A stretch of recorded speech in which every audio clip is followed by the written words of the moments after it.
Sukanya marah-marah, mencaci maki. Isinya ndak ada. Sing penting nesu. Itu cirinya orang tadi. Ndak pinter, ndak bisa mengendalikan diri.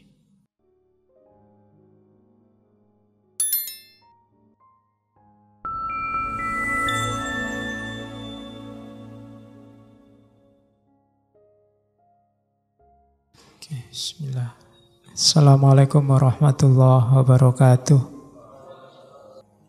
Bismillah, mari kita lanjutkan ngaji filsafat kita. Oke. Nah, ada istilah triprakara, 3 perkara. Pencari ilmu harus punya karakter lilo, trimo, legowo. Lilo itu lilo lamun kelangan, nora gegetun. Pencari ilmu ndak akan kecewa kalau kehilangan sesuatu. Jadi kayak kalian dibelani ngaji ke sini, itu kan kehilangan sesuatu. Kehilangan waktu, harusnya kamu nonton TV jam segini sinetron-sinetron banyak. Saya tidak tahu sinetron sekarang apa ya. Kalau zaman saya dulu ada yang legend, sekarang mungkin tidak ada. Anak ABG. Waktu hilang, mungkin capek, harusnya tidur. Saya kalau di rumah enak jam-jam segini tidur. Tapi kan kehilangan waktu istirahat. Tidak apa-apa lilo, demi apa? Demi ilmu. Harus punya watak lilo. Beli buku, tidak masalah. Kehilangan sesuatu, kehilangan duit untuk beli buku. Saya dulu zaman di pondok, kirimannya sedikit. Cuma begitu lihat buku, mesti ngiler. Mau tidak mau harus dibeli. Bahwa nanti setengah bulan uangnya sudah habis, gampang. Mendekati teman yang masak sendiri. Teman yang masak sendiri kan dibantu-bantu apa nanti dapat. Karena duitnya sudah terlanjur buat beli buku. Tidak masalah, tapi kan kepuasan rohaninya beda kalau sudah baca buku dulu tapi. Jadi lilo lamun kelangan. Sekarang kan tidak mikir itu. Sekarang duitnya banyak bisa beli. Sudah ada untuk beli. Biasanya yang dikorbankan waktu sama tenaga. Capeknya nyari, belinya bisa, nyari waktu bacanya yang susah sekarang. Kalau dulu waktu bacanya banyak, belinya tidak kuat. Zaman dulu di seberangnya UIN itu ada toko buku Gunung Agung. Itu saya termasuk mahasiswa tidak gaul. Karena kalau ada waktu kosong, mesti nongkrong di buku itu. Dan zaman dulu toko buku tidak kayak sekarang. Sekarang semua buku kan diplastiki. Jadi kamu tidak bisa baca. Meskipun diam-diam kadang mbok suwek dhewe terus mbok waca. Ya, untuk lihat isinya.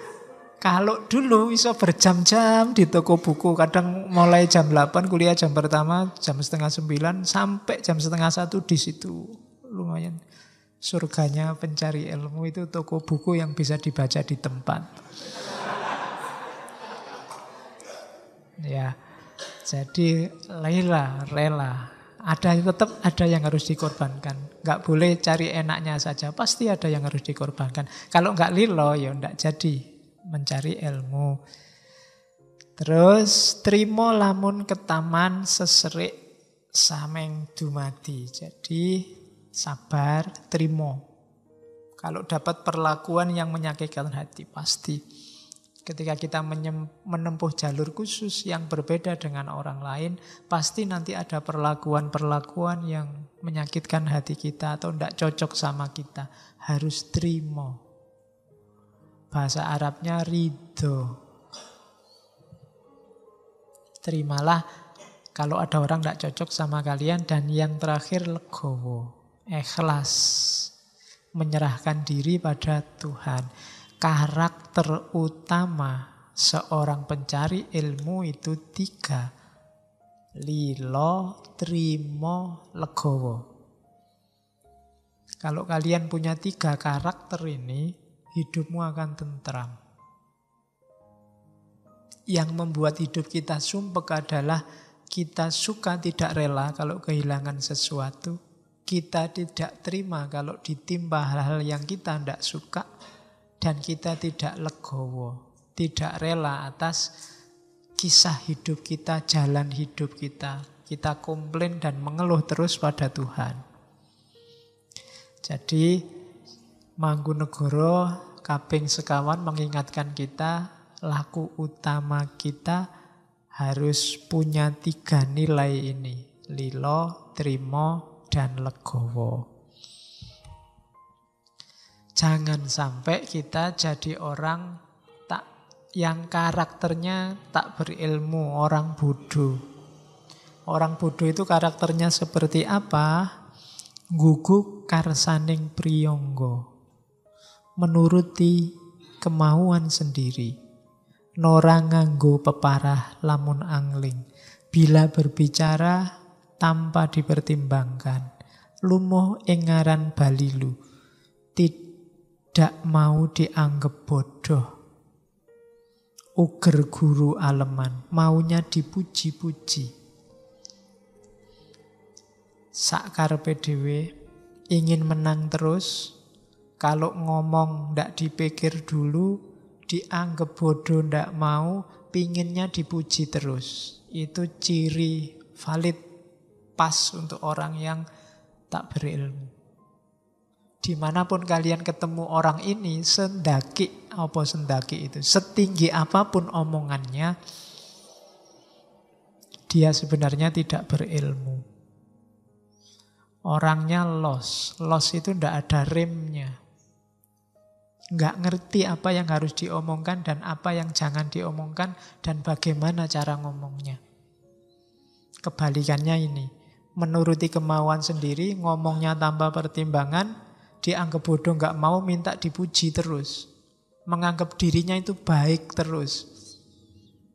Alamat orang bodoh. Siapapun yang menganggap dirinya selalu baik, itu alamat dia ndak pinter. Bodoh. Kebalikannya, manusia yang sudah waspada terhadap situasi, nanging janmo ingkang wus waspadeng semu, sinamun ing samudana. Kalau ngomong, kalau mengungkapkan sesuatu, itu disamarkan dengan samudana, dengan wajah yang manis, ngomongnya baik, sesatun ing adu manis, prasangkanya selalu baik. Jadi orang yang bisa menguasai dirinya, kalau ndak suka, ndak tiba-tiba ngomong jelek, atau seandainya harus mengingatkan ngomong, dikemas dengan cara yang baik. Samudana itu nyamar, ndak kelihatan. Kadang-kadang yang diingatkan sana, ngomongnya ke sana, biar sini terasa. Nah, itu orang pinter. Jadi bedanya orang pinter dan orang tidak pinter itu, kalau di sini yang pertama-tama cara ngomongnya. Kalau ada orang los ngomong, ndak dipikir dulu. Kalau Mas Mbok ngomongnya dipikir, loh memang gini saya ini, belak-belakan, terang-terangan apa adanya, kan ada yang begitu. Loh kalau semua orang belak-belakan, terang-terangan, bisa buyar dunia ini. Setiap kali ndak suka ngomong, setiap kali ndak cocok ngomong, tawuran mesti. Kenapa? Ya setiap orang isi kepalanya beda-beda. Ndak cocok atau kamu pakai baju batik itu kok nuani koyo. Padahal kan cukup diatur gimana caranya ngomongnya. Seandainya harus diomongkan, atau kalau ndak perlu diomongkan ya ndak usah diomongkan. Milih warna kok hitam, warna itu yang cerah, yang itu kan ndak cocok juga. Kalau ini tak omongkan juga kan tawuran. Aku bisa tawuran sama kamu. Wong banyak yang ndak cocok, model rambut kok kayak gitu. Misalnya, ya kan ndak cocok aku. Kalau apa ya terus tak omong kan ndak. Oke, ya sekarang ndak ada sini model rambutnya bagus-bagus. Ya, akan ada yang di pihak tengah full itu. Zaman dulu ngarani model bokong. Jadi dulu Rano Karno zaman dulu. Oke, enggak.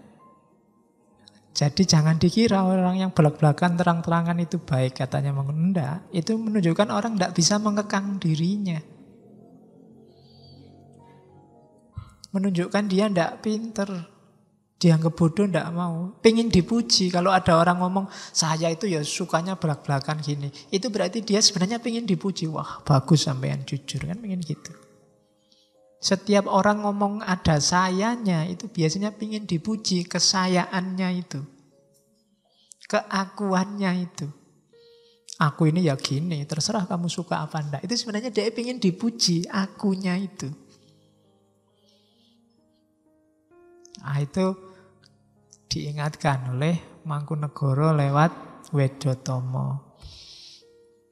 Ada lagi lanjutannya, ciri selanjutnya orang tidak berilmu. Si Pengung Nora Nelegowo, Sang Soyordo Deniro Cariwis. Seorang dungu tidak menyadari bahwa bualannya semakin menjadi-jadi. Ngandar-andar angen dukur. Bicara makin ngelantur. Kandane nora kaprah. Bicaranya tidak masuk akal, tidak jelas. Soyo elok aleng kolong kanganipun. Makin aneh dan tidak ada putusnya. Si Wasis Waskito ngalah. Ngalingi marang si Pingging. Yang pandai waspada mengalah. Menutupi aibnya si tolol. Jadi ini lanjutannya. Ngomongnya ndak jelas, ngomongnya ngelantur, ndak masuk akal. Ngeyele pol. Nah, kalau gini rumusnya apa? Si Wasis Waskito ngalah. Kita sering pakai kalimat sing waras ngalah. Ada yang tidak setuju. Hari ini ada yang bilang, yang waras jangan ngalah. Yang waras tidak bisa. Kalau kamu tidak ngalah, kamu gegeran sama orang yang modelnya kayak gini. Hasilnya apa? Debat tidak jelas. Hasilnya kamu, masalahnya tidak selesai, musuhmu tambah banyak. Jadi kalau memang ingin meluruskan, tidak usah dilawan dia. Kasih tahu saja mau idhoh, hikmah atau jadal. Jadal itu ngelawan. Jangan dilawan. Jadi ngalahlah. Ngalah dalam arti kalau ada orang ngelantur kayak gini ngeyel, ora gelem kalah. Bahasamu hari ini apa? Dogmatis, mesti benar, mesti apik. Jangan dilawan. Kamu ngalah. Ngalah dalam arti jangan ditabrak langsung. Kalau kamu tabrak langsung, tidak menyelesaikan masalah, cuma nambah masalah. Jadi benar sing waras, ngalah. Dakwahlah dengan hikmah. Jangan diajak tawuran, mesti ngeyel. Tidak akan selesai. Ya sudah, tunggu dia sampai lerem, nek basa Jawane, sampai situasinya memungkinkan, masuklah dengan omongan, masuklah dengan contoh perbuatan. Jangan dilawan saat itu. Kalau dilawan tidak ada habisnya, kayak kamu diskusi selamat hari Natal kemarin. Siapa melawan siapa tidak jelas, hasilnya kan tawuran. Itu kan musiman, tahunan. Iya, tiap Natal gegeran, nanti tahun baru ya gegeran, sekarang sudah mulai. Jangan rame-rame di tahun baru, padahal yang larang rame-rame yang paling rame. Ya kan, tawuran. Itu Januari tahun baru, nanti bulan Februari rame lagi, Valentine Day. Haram apa halal? Ya kan? Mesti tawuran terus, tidak ada akhirnya. Mbok kamu ngasih dalil apa aja, yang ada di kubu kanan ya di kanan, yang ada di kiri ya di kiri. Dengan dalilnya masing-masing. Maka sing waras ngalah. Jangan nambah situasi. Kalau kita sudah Wasis Waskito waras, ya jangan ikut-ikutan gegeran kayak anak kecil. Menunjukkan kita belum matang kalau ikut di sana. Jadi ya ben lah. Ditunggu dulu sampai situasi jernih, sampai orang saling terbuka, saling mau menerima manfaat dari sesamanya baru jalan. Tapi kalau lagi panas-panasnya itu, kamu masuk lewat jalur manapun ditabrak dari arah berlawanan mesti. Oleh yang berbeda pandangan. Jadi itu karakternya. Jadi kemarin kalau ada yang tanya dari mana kalimat sing waras ngalah, kita sekarang punya referensi. Ya, Oke. Nah, laku suluk kita tadi ke arah mana yang dituju adalah wirya, harta, dan yang ketiga yang triwinasis. Kalau kita sudah lurus, ilmu mencahayai hidup kita, kita akan dapat wirya, kehormatan, keluhuran, bahkan mungkin kekuasaan. Kenapa dapat kekuasaan? Karena orang akan percaya pada kita. Orang akan, kekuasaan itu mungkin status. Orang akan melihat ketinggian kita tanpa harus kita pamer ketinggian. Oh, kita jadi orang luhur, kita jadi orang mulia.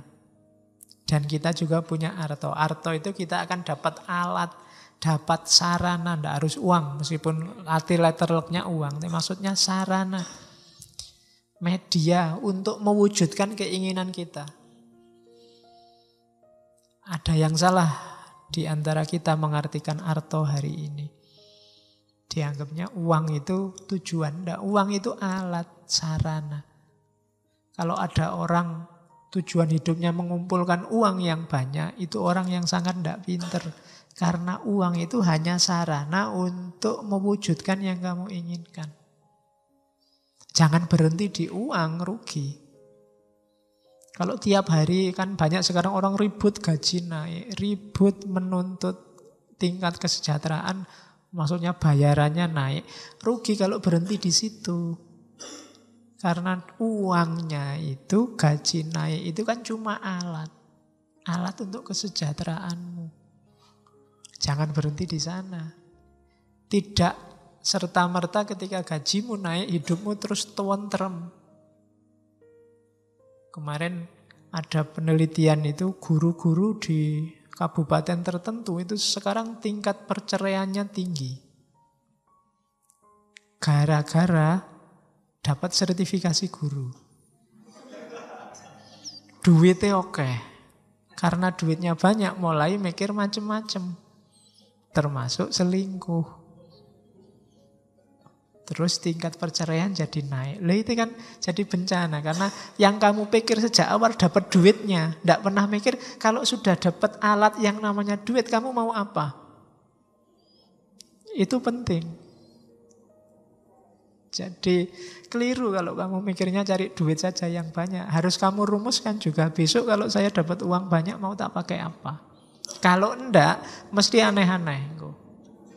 Ono duit, jalan-jalan yo. Ono duit, makan-makan yo. Mesti ngono. Nanti dulu, dirancang yang bagus. Wong itu arto, itu alat. Untuk apa? Ada orang yang uangnya tidak terlalu banyak tapi manfaat, barokah. Karena dia pintar merancang, menggunakan. Wong dia alat. Ada orang yang duitnya banyak, ditumpuk terus tabungannya. Tapi uripnya sumpek, akhirnya masuk penjara. Karena semangatnya hanya mengumpulkan uang.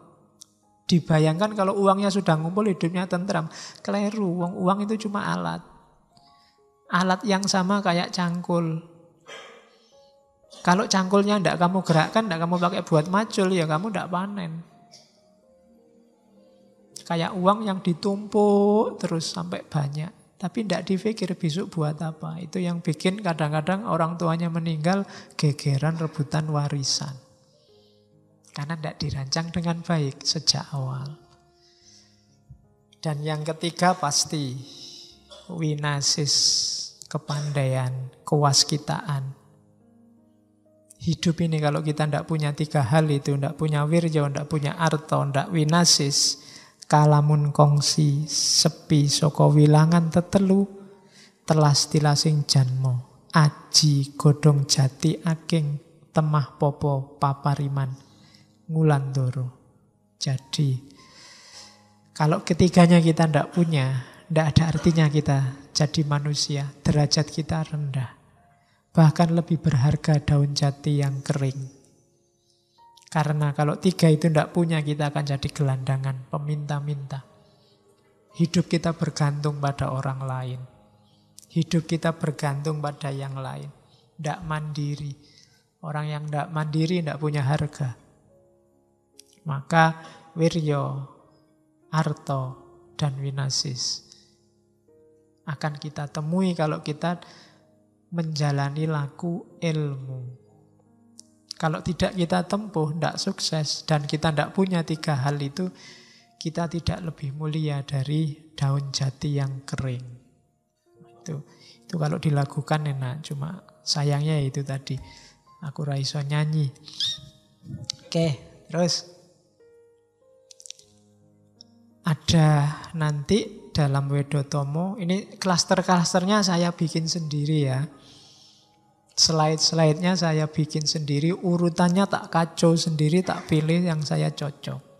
Kalau kamu yang tertarik dengan Wedotomo, baca sendiri 100 bait itu, urutannya tidak kayak gini. Pasti, saya comot yang tengah tak taruh di depan, yang belakang tak taruh tengah, semacam itu. Dengan standar ngukur kemampuanmu cara menangkap. Karena kalau tak urut kayak ngaji kitab kuning itu, mungkin kamu agak pusing. Oke, yang pertama, di sana ada etika individual, etika sosial, dan etika ketuhanan. Temanya karena memang filsafat moral. Etika individual yang pertama, nyawanya ada di eling lan waspodo. Itu pasti. Jadi eling itu bukan rindu ya, eling itu bukan ingat, tidak semata-mata ingat, tapi bisa sadar dan mengambil pelajaran dari alam semesta. Eling lukitaning alam, bisa mengambil petunjuk dan pelajaran dari sekelilingmu, semua peristiwa sosial, peristiwa alam, peristiwa politik, semuanya pelajaran. Orang yang bisa mengambil pelajaran dari semuanya, inilah orang yang eling. Kalau sudah eling, terus waspodo. Hati-hati, jangan sampai aku jatuh di lubang yang sama dan aku harus ikut yang baik sehingga mendapatkan buah kenikmatan kebahagiaan yang sama. Itu waspodo. Jadi ambil pelajaran dari sekelilingmu, itu eling. Dan kemudian sadari, itu waspodo. Jangan lengah, ya kan? Dan ambil pelajaran dari semuanya untuk hidupmu. Hari ini kita kayak kemarin waktu belajar filsafat sejarah, banyak orang yang tidak bisa belajar dari sejarah sehingga jatuh ke lubang yang sama. Itu berarti tidak eling dan tidak waspodo. Eling itu iling-ilingan. Ingat-ingatlah, di sekelilingmu banyak sekali pelajaran. Kalau sudah kamu ambil pelajaran, jadikan itu senjata untuk waspodo.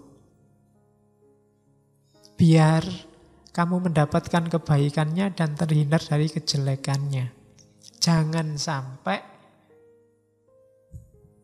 kamu susah karena tidak mengambil pelajaran. Akhirnya apa? Kamu berobat sesudah terluka.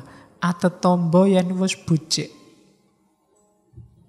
Sudah ngerti temennya masuk penjara gara-gara korupsi, ya aja korupsi.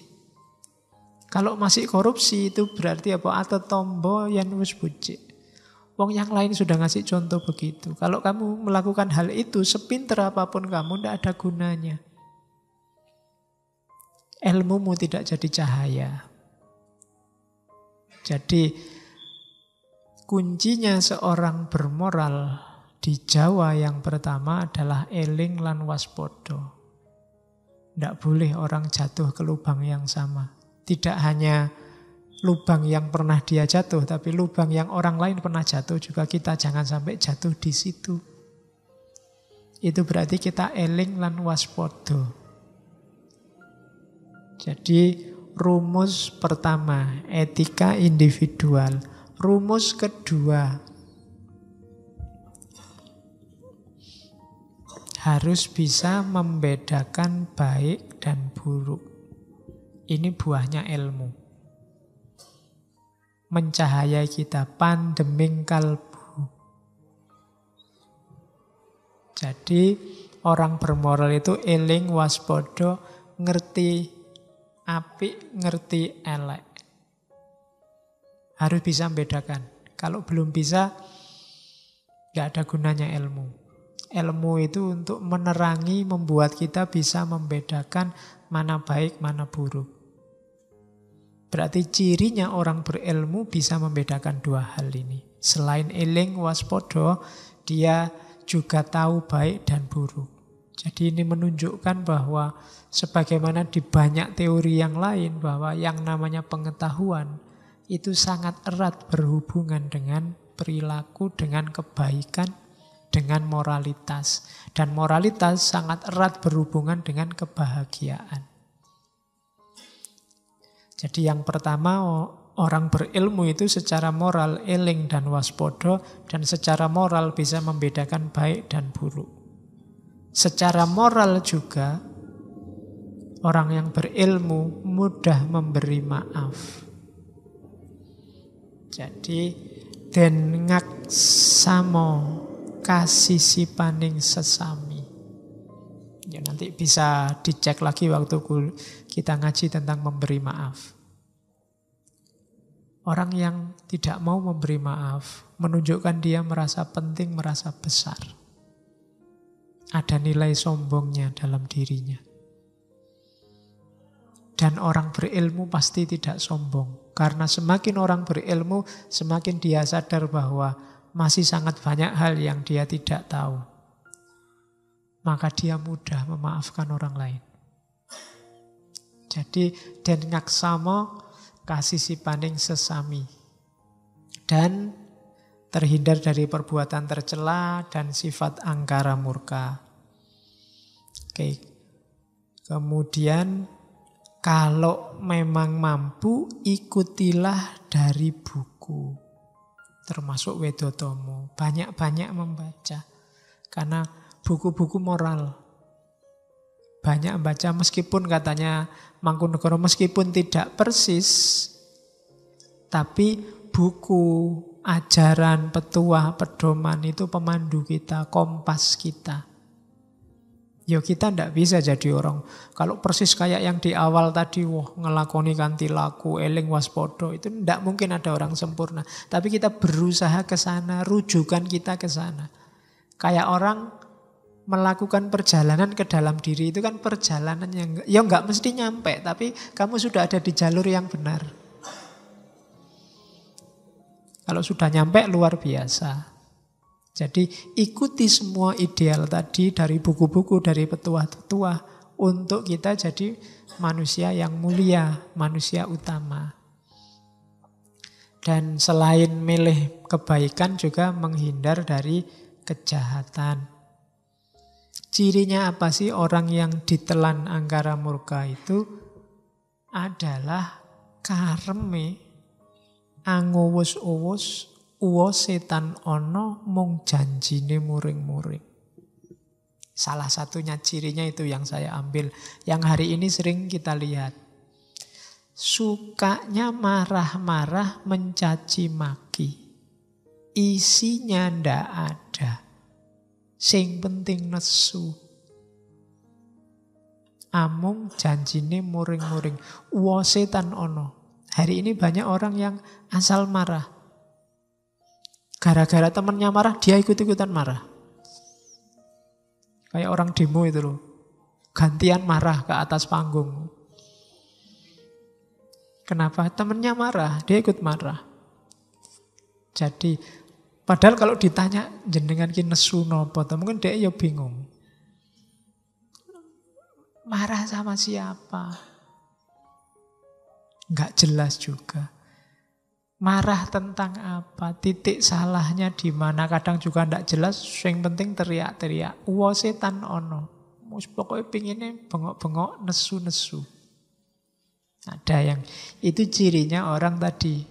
Tidak pinter, tidak bisa mengendalikan diri.